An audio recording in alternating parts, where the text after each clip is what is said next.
Have you ever flipped over a pet food package, started reading the label, and then started questioning your reading comprehension abilities? On both human food and pet food labels, ingredients can sometimes look more like a foreign language.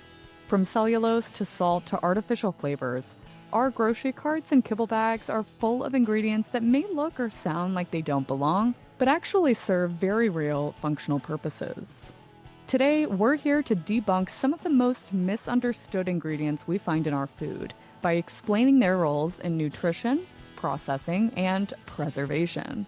We're joined by food scientist Abbey Thiel, who's made it her mission to explain what's really behind some of these ingredients, technologies, and processes that keep our food fresh and our pets fed. In today's episode, we'll unpack the truth about so-called bad ingredients, explore how human trends spill into the pet food arena, and talk about why fads and fear so often drown out the facts. Because whether it's no salt, no gums, or no clue, understanding the why behind an ingredient is the first step towards smarter choices for both you and your pets. Let's dig in. Welcome to Barking Mad, a podcast by BSM Partners. We're your hosts, Dr. Stephanie Clark. And I'm Jordan Tyler. So, Abby, thank you so much for joining us. We're excited to debunk some myths around the ingredients that we see in our food, that we see in our pets' food, particularly going through some of the ingredients that we feel have been vilified in the eyes of consumers for both categories. So I want to start out just by getting your perspective. You're a food scientist, you have a ton of experience, and you do a lot of cool things with food science and making it accessible to people. But from your perspective, what role does the consumer perception around these ingredients play in the way that we choose like food for ourselves and food for our pets? I think consumer perception is huge and it can drive trends and changes in the food industry. Like one ingredient all of a sudden is being vilified for right reasons, for wrong reasons. But, if there's enough consumers behind it, I've seen companies start to change their formulations, even if the facts are right or wrong. It doesn't always matter because as someone in the food industry, you need consumers to buy your food. That's the ultimate driver. So it's huge. Yeah, and we see, just from like a pet food perspective, it's funny how the pet food industry seems to kind of follow trends in the human food industry, just like lagging by like a few years. And so it's super curious that we're like, okay, we vilified something like salt in human food. And so then we automatically just apply that perspective to salt in pet food or salt in all these other kinds of foods. And there are metabolical differences, right, between humans and pets, and tons of other nuances like processing and things that, the average consumer might not consider. So there are reasons why these ingredients are in food. And we're going to get into that a little bit today. No, and I see that same thing just looking at human food because it's like there's different nutritional needs for baby food versus toddler food versus if you're a grown adult or even like the elderly, right? Everyone is going through these different phases. So you will see food companies will change the nutritional requirements to meet the needs of that group. I was going to say a silly story about salt. We had worked with a pet food brand, and they were so adamant about not putting salt in their formula because pet owners didn't want to see salt, but they were totally fine with sodium chloride. Yes, that's the problem. People don't understand if it has two names. Yes. I was like, so are you okay with sodium chloride? And they're like, yeah, we're totally fine with sodium chloride, just no salt. And I'm like, okay. What's funny is I often feel like the chemical name consumers hate. So this is like the opposite, right? Yeah. Because usually they'd be like, sodium chloride is so chemically, I don't want chemicals in my food. Yeah. But this is the opposite. Yeah, but that's how much salt is hated. Oh, poor salt. There's plenty more to be said about salt later today, and we will get to that certainly. But we kind of wanted to set the stage with another ingredient that's been vilified and then kind of build things out from there. So one of the first major ingredients that we came across is cellulose. And I think part of the reason is people just don't understand really what cellulose is or what it really does in the body. So Abby, from your perspective, and then Steph, maybe we can go to you from a pet food perspective. Why are people so turned off on cellulose as an ingredient? Yes, I think this is really blown up in in food. So I think what people don't like about cellulose is like one of the building blocks of all plants and trees. Like it's in the cellular structure. If you like remember back to high school, you learned like animal cells and plant cells are different. And so cellulose is this component of plant cells, and we eat a ton of plants, right? It's in, spinach and lettuce, but it's also in trees. And this is why in food it has gotten in some trouble, because there are some people on the internet that will simplify things and say like cellulose is wood pulp, which cellulose isn't wood because it's in every plant cell, but that's not correct. Like cellulose is in every fruit, vegetable, grain, you name it. It's not, it's not the same thing as wood pulp. Yeah, what do you hear like from clients or like when you talk to consumers, Dr. Clark, working with clients in the pet food space, all of that, is that kind of the same assumption that, we're just putting sawdust in pet food? Yeah, absolutely. I mean, I agree with Abby. Everyone's like, I don't want sawdust in my food. And it's like, while cellulose is a component of plants and trees for that matter, which turn into sawdust sometimes, it's not sawdust. And I think when people take a step back, they forget like the functional aspect of it. So it's not bad in the sense that it can help with GI. Like we know that we need to feed our gut, and an insoluble fiber or a fermentable fiber such as cellulose can feed that good bacteria. And it can provide the host, the dog, the cat, us, with energy. It's also a really good carrier because no one likes when you get that Parmesan cheese and you get maybe I do because then I scoop it out and I eat it. But anyway, besides the point, when you get the Parmesan cheese clump balls you're like trying to like shake it out and you're like literally sitting there shaking and you're like, it's eventually going to explode all over the pizza or whatever. But it's functional for that too.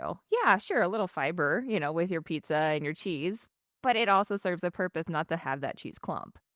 No, and I agree with that. A lot of times I see like cellulose, it's used for like anti-caking in food in that Parmesan cheese, right?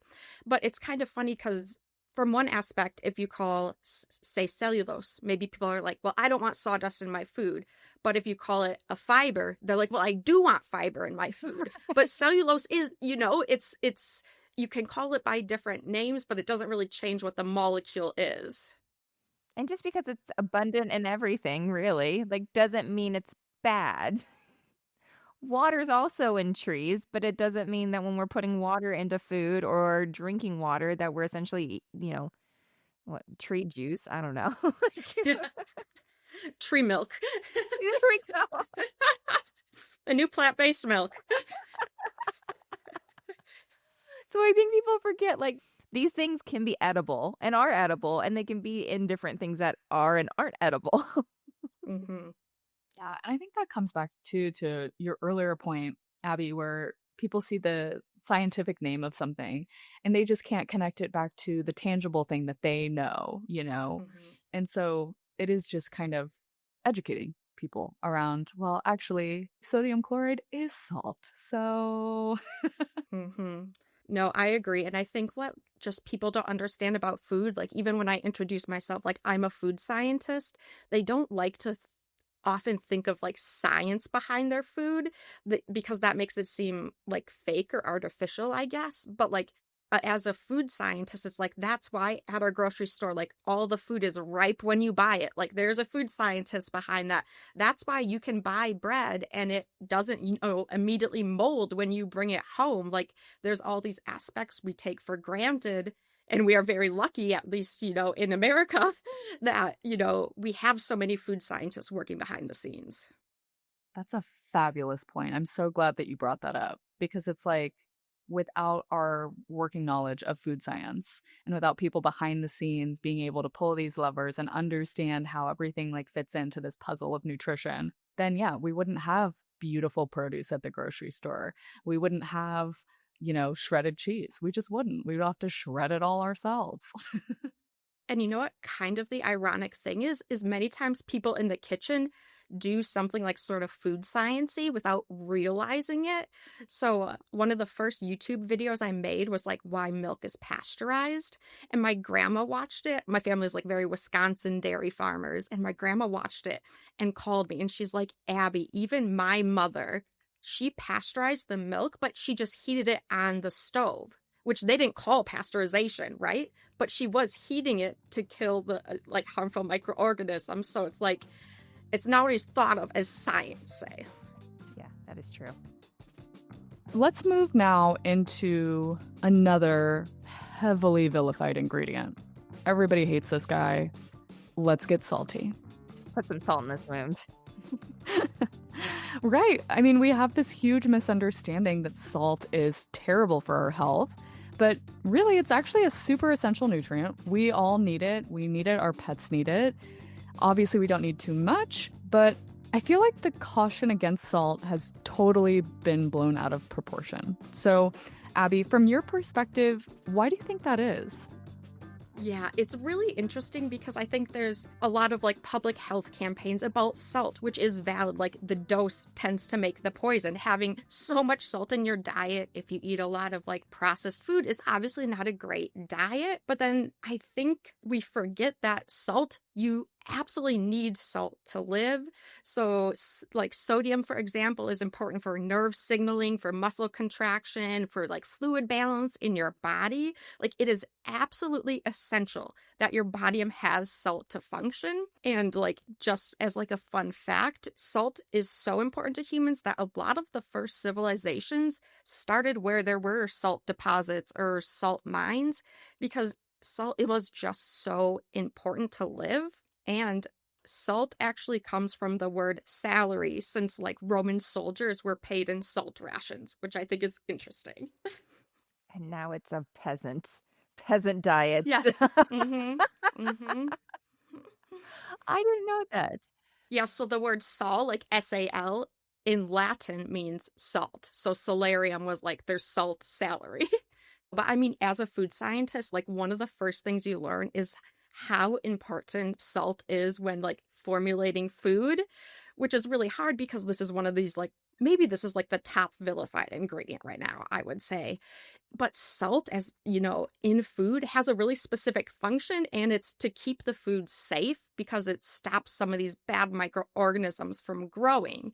So like people could say like, well, why can't you just take the salt out of our food? And we could, but your food would like mold and spoil and you'd get sick a lot easier, right? Like we are used to having these foods in the grocery store that have a really long shelf life, and often that is done by adding salt to it. So it's not, you know, that easy to take salt out of everything right now. Well, and I think people forget that like a little bit of salt goes a long way. Mm-hmm. Like, yes, it's on the ingredient deck of pet foods or some of our foods, but it's not like 5% salt. Like we're not just like sitting there like just pouring salt in. Mm-hmm. You know, a little bit saline wise, microbes are not going to grow. It's, you know, great mold inhibitor. And correct me if I'm wrong, it was used to store food before refrigerators and freezers were a thing. Absolutely. What makes salt so useful is that it can actually sort of bind water or hold on to the water in the food, so then the microorganisms can't use it. And, you know, just like we need water to live, those microorganisms that can make you sick or spoil food also need water. So salt is like this like real superhero of a molecule.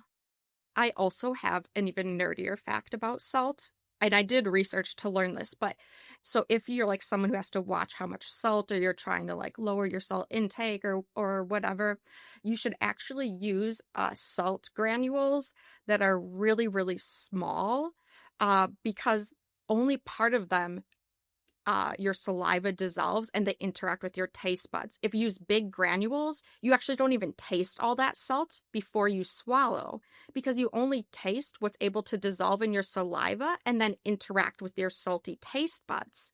So there's a lot of hidden salt that you're consuming, but it's not tasting salty.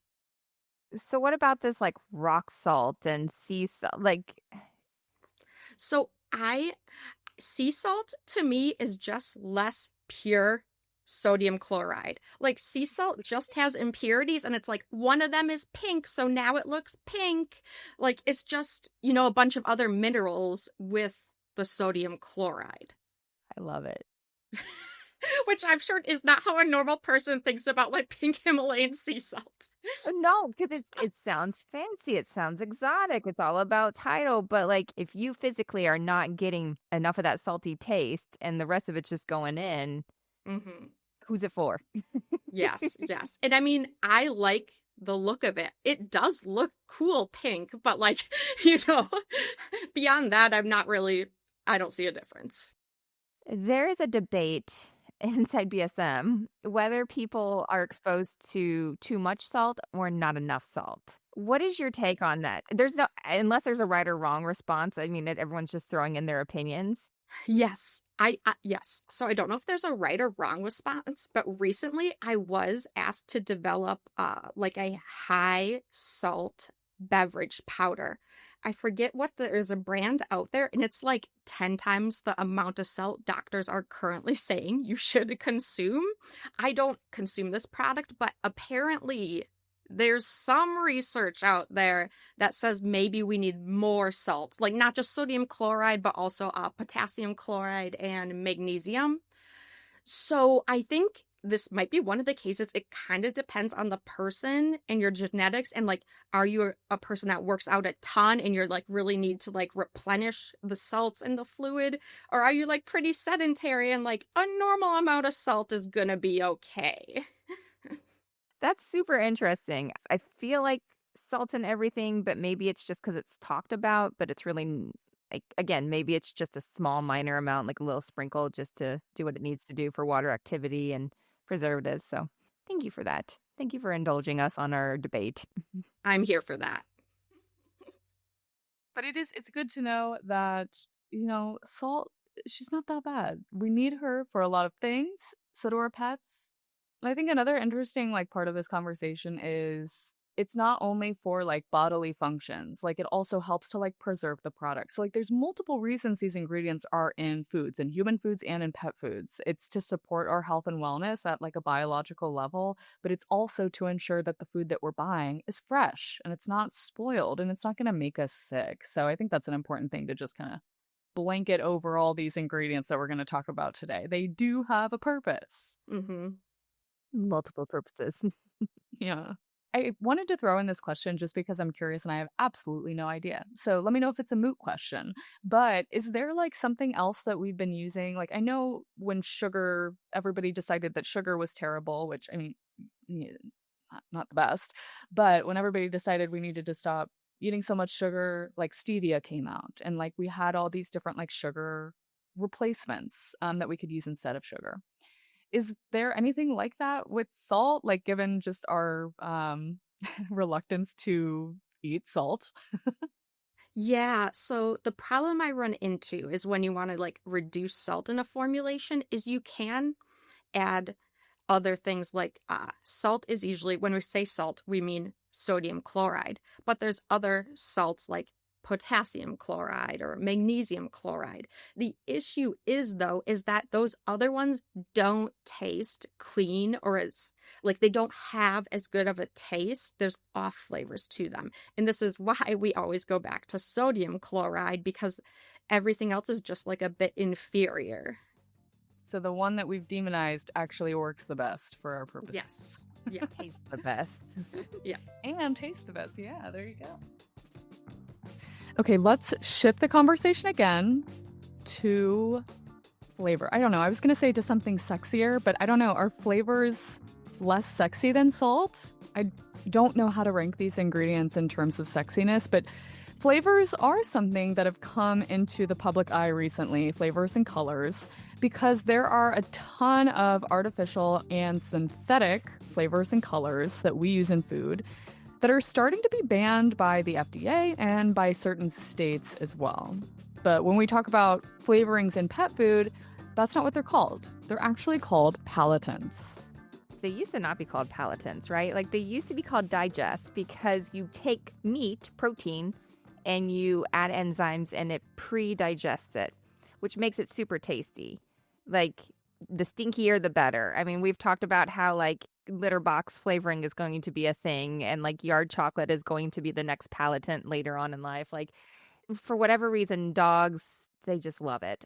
And so really it's the same thing. They just added a sexy name to it. Like, oh, it's more palatable. Literally the word is more palatable when you're saying it, but it's still the same thing. It's still pre-digested proteins, or you can call it hydrolyzed proteins. Like either way, they're just being broken down, but they're being added in, and it's usually either in the kibble, on the kibble, a mixture of both.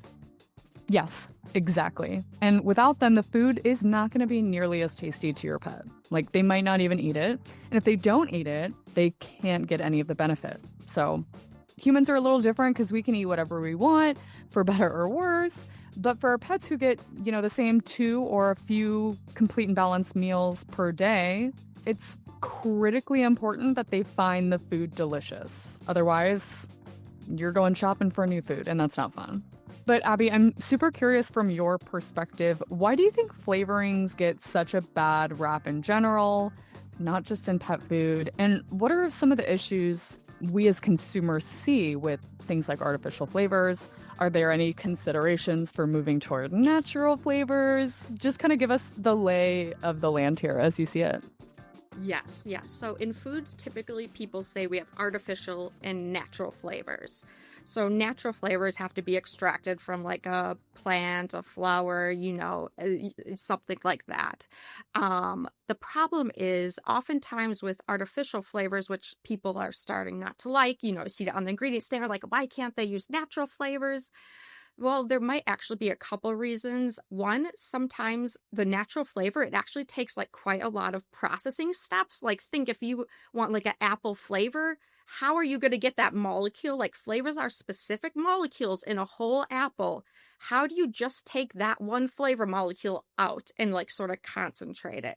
So actually as an ingredient, like getting natural flavors, there is a lot of steps, which means it's quite expensive to buy then because so much work is being put into getting this flavor. And so in foods, we like, at least historically, there's been a lot of artificial flavors because when we make these, they're super concentrated. So you add, like a little drop, but it's a lot of flavor in the food. So it's more like bang for your money, say. And at least in foods now, and I would say from at least an American perspective, we really like a lot of flavor. We like flavor and color and bigger and better.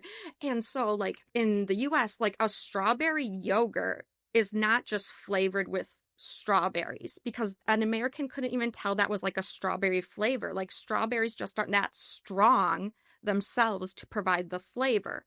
So even if strawberries are included, there's probably actually artificial flavor or both to be like, oh no, this is obviously a strawberry yogurt. And so it's really has to do with a lot of preferences, has to do with cost, but absolutely we are seeing, I would say right now in human food, we're seeing like the fall of artificial flavors and more of the rise of natural flavors. Which I think is really interesting because we had talked to Pete Stirling from Scout's Honor, and he was throwing out some numbers about like for like almond extract or rose extract and like the amount of like roses and acres that you have to basically destroy just for like an ounce. I think that people would be shocked to know what some of these natural ingredients, if you're going to go truly natural and you're going to get a USDA certified product or something that is 100% bio-based, it's taken directly from the original ingredient, and the impact that can have from an environmental standpoint. Also, the lack of differentiation between a lab-produced version of the exact same chemical that's being extracted from the fruit or the flower. One of the most common ingredients used in fragrances especially is almonds. There's a lot of talk now about almonds and the environmental impact of almonds. So I pulled up some fun numbers for you. So to make 1 ounce of almond fragrance extract, it takes 2,000 almonds. And that's your best case scenario. Now, every single almond takes 10 gallons of water to produce. So you're looking at about 20,000 gallons of water to make 1 ounce of almond fragrance extract. Whereas you could make that in a lab and minimal footprint and get the exact same compound that you're trying to extract from that almond. Rose oil is another one that you find a ton in fragrances and a lot of cosmetic ingredients. Well, let's just say just get a kilo of rose absolute.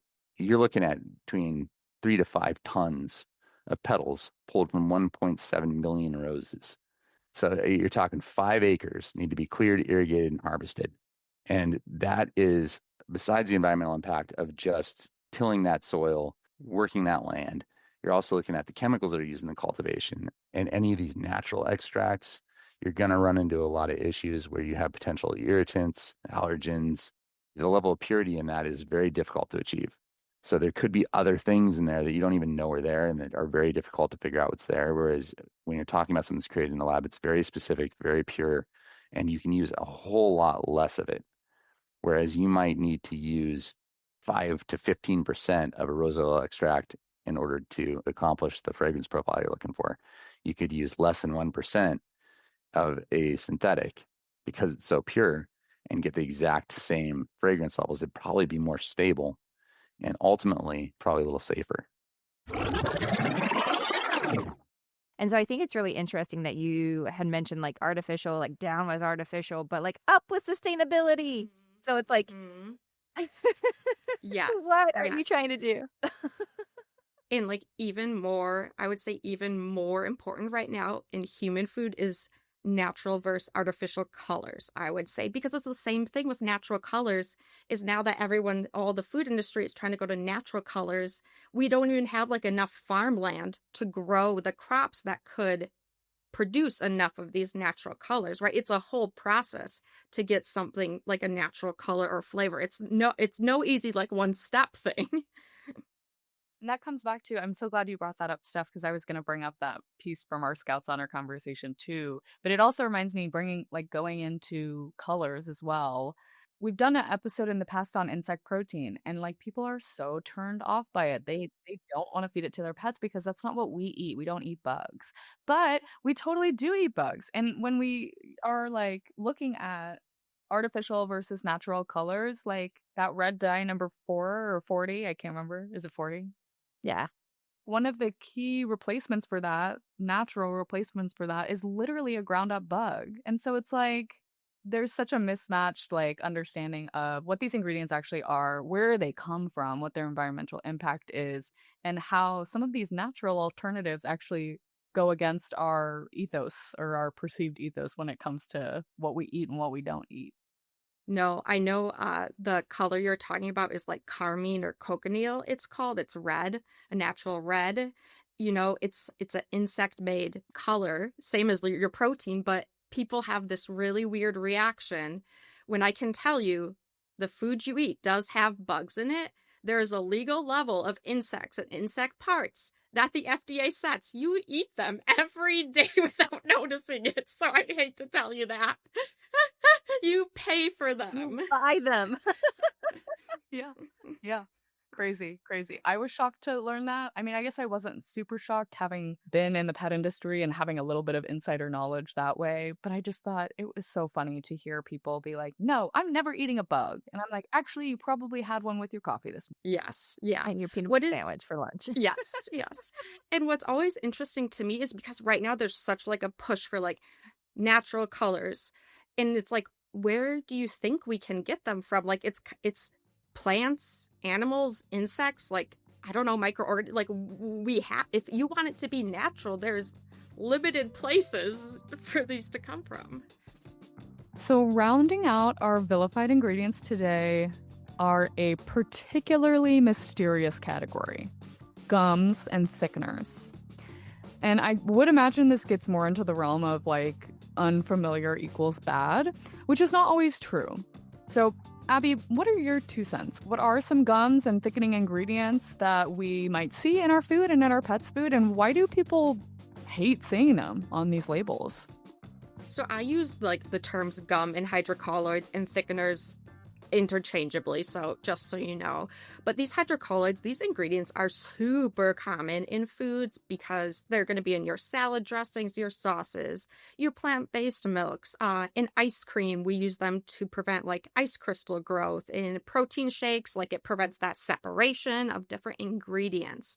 And so these are super common, but I think you have a good point there that like some of their names are weird if you're not like a food scientist, and this makes people quite skeptical of them. So like you might see on an ingredient statement like guar or locust bean gum. These are actually both fibers. So if you hear fiber as a consumer, you're probably like, yay. But if you hear locust bean gum, you're like, nay. There's also one that microorganisms make that's very common. It's xanthan gum with a X. Sometimes we use seaweed, so we have like carrageenan is a thickener, alginate. So there's all these different hydrocolloids that are very common in foods, and I would say most of the time they're to add the texture or add thickening, like add viscosity, something like that. And is the functional property of these things like it's pretty similar in pet food, right, Steph? Oh, yeah, absolutely. I mean, I'm thinking in my head the typical like chunks and gravy or like the stews to get that gravy and to get the meat chunks to float around in the gravy or the peas and the carrots to suspend nicely, like you need a gum. And whenever I'm talking to clients about it, I kind of like use Thanksgiving, but like, how do you like your Thanksgiving like turkey gravy? Like, do you like it runny or do you want it like thick and opaque and like, stick into like the insides? Like, you can have that range just by adjusting the gum inclusion. And I get it, at least on the pet side. The negativity around it is like the potential of GI upset because acids can sometimes be used to extract the fibers or the gum portion from seaweed. And there can be residual acid, but I mean, you're talking about like a very, very small amount. There's a lot of different acids, right? Acid can also be probably a vilified ingredient. There's citric acid, right? So, but we've tried, at least in pet food, to get a creamy or a broth or a gravy-like consistency, or even like the cans, like we call them loaves or pâtés, to get that congeal. That sounds really bad too. But you use gums for that. And we try using other things without gums, but then you kind of go into like porcine plasma or using a lot of like peas and lentils or aquafaba. So, and then you usually don't get like the same texture. Like it's either like a rock hard or it can be kind of mushy or it can be slimy. So it's like we're using these. Honestly, at the end of the day, the FDA has deemed them as safe, and the amount that you're using them isn't going to really irritate. Like, yeah, I'm sure if a dog got into like a pound of agar, sure. Yeah, I can see some upset tummies. I would too. But we're not using it in pounds in a can of pet food. We're using it at like a fraction of a percent. Yeah. And when you use such a little amount, like what we're talking about here is a processing benefit. Like we wouldn't be able to get the texture, we wouldn't be able to get like the mouthfeel when it comes to human foods. Like cats, I guess you could make the argument, care about mouthfeel, but dogs doesn't matter for them quite as much. But still, with like wet cat food products, that texture element is so important, and you just can't achieve that without a gum, a thickener, a hydrocolloid, anything under this kind of umbrella that we've been talking about. What are maybe some, I mean, are there alternatives that people are more familiar with? I would kind of imagine that this is just a category that everybody just vilifies because it's unfamiliar and we just don't understand why we need these ingredients in food, even at such low inclusions. Yeah, I do think it is partly the name. They kind of play a similar role if you're like someone who cooks when you add like cornstarch to something, like to a gravy. But these hydrocolloids, cornstarch is a bit limited because you have to heat it to get it to function. And if you've ever added too much cornstarch, you can taste it and it doesn't taste good. And so these other molecules, these other ingredients are a little more versatile, I would say. But if you're someone who cooks and uses cornstarch, we are doing the same thing, but just with different ingredients. What are some other like human foods? Foods we eat every single day, probably multiple times a day, but we have no idea. Another good example is chocolate milk. So actually the cocoa particles, they're too dense, too heavy, so they would all go to the bottom. And so carrageenan is always added to chocolate milk because it thickens it, that those particles can't drop as quickly. So over the shelf life, we don't visually see a difference. Another example people can relate to is like when you make your own salad dressing at home, you like shake it, use it, and then if you set it aside, it immediately separates, right? But in the grocery store, you might notice that a lot of them aren't 100% separated. Like these salad dressings probably have 1, 2, or 3 hydrocolloids added because, I don't know, we're visual eaters. It's not that anything is wrong with the product. If it separates, you've maybe seen juices separate, and that's because they don't have a hydrocolloid. But for some reason in our minds, like when it forms those different layers, we are a bit disgusted, even though you could just shake it. Above shaking, it's gone. That's hilarious and such a good point. Like, we just expect all of our food to be in pristine condition all the time. And it's like, if we have that expectation, we have to be okay with some of these processing aids and some of these ingredients being in the food because that's how we're going to get there, you know? I think the chocolate milk is an excellent example. I was not expecting that. I was thinking like maybe like canned soup.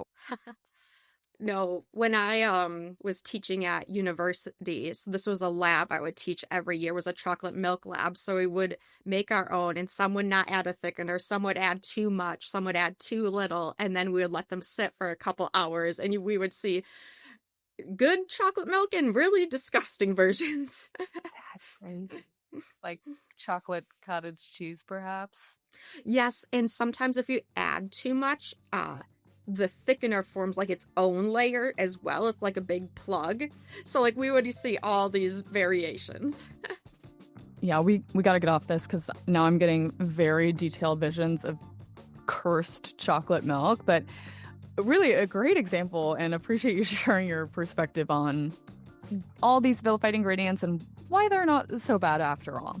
So for now, I thought we could shift a little bit. I know, Abby, you've done a ton of educating the public and even kids around food science, what it is, why it's so important, and debunking some of the myths that we hear. So just based on some of the things that you've done to educate, what strategies have you found helpful? Yeah, I would say the number one thing is just realizing how useful fear is. Like when I watch like the popular food videos or TikToks, almost always people are like using a fear-based strategy like this ingredient is going to kill you and your kids, and it's like it's not, but you're making people so scared that they feel like for the sake of their kids and their health like they will just stop because most of us are just very busy. But if you watch one 30-second video that makes you so scared about a certain food, you oftentimes don't put in more research, which I totally understand. And so if you are starting to like have a thought about a trend or a certain food or a certain ingredient, I would just think like, why am I feeling this way? And is it fear-based? Because that is how a lot of popular things will get you right now. But it's often something like if you back out and you like calm down, it's really not something to be afraid of. I feel like that's really great advice, just like in general, you know? Yes. True. You can step back, take a deep breath, revisit. It's probably not as serious as you thought. Good point. Yes. Yes. Do you want to talk about the book you authored at all, or the onus behind making food science accessible to kids? You know, got to start them young, or... Yes. No. So I love talking about food science always. And I've always been so into teaching food science. I've taught at university for years and years. But I'm someone like, I didn't grow up being like, I want to be a food scientist because I had no idea that was even an option, right? And I feel like, no kids know that's actually an option. And so I've been trying to make, I have like a lot of little nieces and nephews, and I always make them like worksheets or like coloring pages. And I finally like assembled everything into a candy science coloring book for kids. So it shows them like, okay, this is how like toffee is made, or this is the machine like gummy bears are made on. Like each page is obviously like a page they can color, but kind of like a fun science fact about candy, which I feel like candy science is like a great way to get kids, like interested in STEM things, interested in science. Like I would have loved that as a kid. Totally. Me too. Yeah. I would have been instantly like, oh, we're talking about candy? Okay. Yes, exactly. And like it's again one of those things like people don't realize candy is actually like very difficult to make. There's a lot of science behind candy. And so I took my first confectionery science class as a senior. Like I literally took a whole class. We would make candy every week in lab. It was awesome. Amazing. What was your favorite thing to make in that class? Ooh, we made like the best orange slices, like the gummy jelly orange slices, and they were fresh, so they had like kind of a different texture because it would change over time. Oh, they were so good. Oh, yum. I love those videos online of the machines that pull like taffy. Oh, taffy, yes. That's one of the images in my coloring book is a taffy puller. Yeah. Yeah, incredible. I love it so much. And we'll put a link to the coloring book and to your YouTube channel in the show notes for this episode so people can go check you out. The coloring book seriously is so cute, y'all. And I personally learned a ton watching Abby's YouTube channel, so definitely take a moment to explore both of those. And I have 2 more questions to wrap us up today. So we've talked about all these vilified ingredients, and as we were researching this episode, it made us think of some of those fad diets that are out there. So like the cabbage diet, the pink drink detox, where people mix like Himalayan sea salt with lemon and water, and there's tons and tons of others. But all these fads speak more or less to the ingredients in foods that we're comfortable consuming, and those were not. So, Abby, any parallels that you see between some of these fad diets and some of the ingredients we've been talking about, or any like words of wisdom, words of caution, perhaps, when it comes to fad diets or trendy things like this? Yes, yeah. I will be the first to say, as a food scientist, with all I've seen, and when people ask me, like, what's your best food advice? I simply just say, like, eat a diverse diet. Like, these fad diets, I would never. Just because what I try to remember with these fads, and sometimes even trends, is often there's, like, a monetary reason behind it. Like either a company is trying to pump out, maybe it's like a pink salt company and they're like, we got to get the sales going, right? Let's get this like Instagram, like let's get all these influencers on Instagram. So like when it comes to anything with food, like that's really trending or popular, I would just remember to think like, what is the motivating force behind this? And is this like nutritionally correct for me to do? Because we've seen so many things come and go. Like, I feel like 10 years ago, it was like everything needs to have fiber added to it. But like right now, like all the projects I do are adding protein to it. When if you kind of like step back, it's like, well, do you really need to eat a pudding that is high in protein? Or should you go eat like a steak? Like, it's sometimes you just have to like back away from the fads and think like, I could just eat a very simple meal and be very healthy. Yeah, it doesn't have to be as complicated as we make it. And I love your point to diversity. I mean, that's the best thing that we can do for ourselves, for our health. And that's why we have to feed pets a complete and balanced diet, because they need each of those nutrients every single day. And we are able to achieve that in our diet by eating a variety of different foods. So it's like when you're narrowing that scope, you're probably not doing your body a whole lot of benefit. Right. So kind of to close us out for today, what advice would you give to just consumers, right? Our listenership are pet owners, but they don't just buy food for their pets. They also buy food for themselves. So like as they're walking down the aisle, the human food aisle and the pet food aisle, human food aisle. I know, that's good. Oh man, Friday afternoon, gotta love her. But yeah, as people are kind of perusing the aisles and feeling overwhelmed maybe by the things that they see on ingredient lists, what would be like your biggest piece of advice for them? Yeah, what I think would be useful is if you're reading like an ingredient statement and you see an ingredient you don't like, or you're like, why is that in there? Or you watch a video and you're like, why would they use this ingredient? I would maybe just try to like spend 5 minutes researching it and trying to find like a legitimate source, maybe like FDA, USDA, because like I said, a lot of this is just run on fear. And if you can just like educate yourself a little bit, you might be able to let that fear go and realize, okay, this is what that ingredient is doing. Okay, it's not going to kill me. It's not going to kill my pet. Like, you will be able to get rid of that fear, I think, within like 5 minutes of not watching like something that's really trying to provoke you. Like, just read an article that's not trying to get you fearful. That's great advice. Yeah, there's a lot of really like fear-mongering marketing out there. Absolutely. The people that are like pushing out this type of messaging that like induces fear about a certain ingredient, they're not doing it as like a public service announcement. They're doing No. yeah, right. They have an ulterior motive. There's a financial motivation to most of fear-based like, yes, absolutely. So it's always good to just like, okay, take a step back, take a deep breath, go find a source that is not for profit, not affiliated with whoever's trying to sell you the idea that this ingredient is scary and terrible and going to kill your dog or kill you. No, exactly. So yeah, food science really is the humble superhero behind our supermarkets, food manufacturing facilities, and pet food aisles around the world. It keeps our food safe, our shelves stocked, and our pets healthy. And it's the reason we can trust that what's in the bag or on the plate has purpose, function, and a whole lot of science behind it. Fear might make for great headlines, but science makes better dinner for us and our animal companions. So next time you see an ingredient you can't pronounce, ask what it does before deciding what it means. A little curiosity goes a long way. Question the fads, check your sources, and remember, the better we understand our food, the better choices we can make for the ones we love, two-legged and four.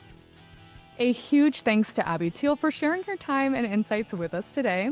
If you'd like to explore her YouTube channel, where she educates about food science in practical, fun ways, we've added a link to that in the show notes for today's episode. And there's also a link to her candy science coloring book, so be sure to check those out. Thank you for tuning in to another episode of Barking Mad.